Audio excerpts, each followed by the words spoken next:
Hi, welcome back to another episode of Divine Dialogues. There's a quotation that has really impacted my thinking. It goes like this: we don't see things as they are. We see things as we are. What's the idea behind this quotation? It's the following, that our mindset affects what we actually view, what actually sticks out to us, what we focus on. This is true in a negative sense and in a positive sense.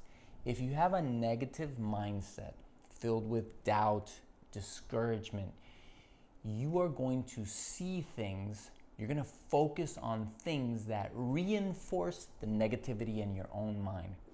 Now, if you have a mindset that is filled with faith, hope, courage, you can be going through a difficult situation, but guess what? You're going to focus on, you're going to see things are going to pop out to you that reinforce your faith, your hope, your courage. You're going to turn to those things and they're going to build up your faith even more. Where do we find the source for this positive mindset? In the Word of God. The Bible tells us that faith comes by hearing, and hearing by the word of the Lord.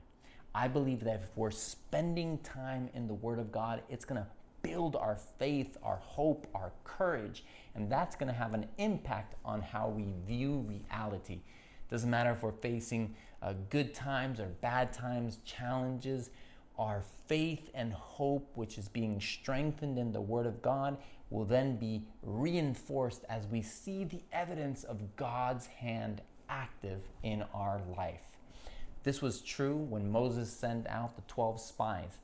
10 of them came back with a very negative report. Why? I believe it's because there was already negativity and doubt in their own minds. In contrast, Joshua and Caleb, they brought back a positive report, even though they saw the same land. Now, fast forward 40 years later, Joshua, under his leadership, he sends out 2 spies into Jericho. They didn't focus on how big and strong the walls were or how strong the army was. Because their mindset was positive and faith-filled, they picked up the things that would strengthen and reinforce their faith. Joshua chapter 2, verse 24 gives us what they saw or what they heard. And they said unto Joshua, truly the Lord hath delivered into our hands all the land, for even all the inhabitants of the country do faint because of us. They had a positive, faith-filled mindset, and so they picked up and they focused on the things that reinforced their faith. Remember, we don't see things as they are. We see things as we are.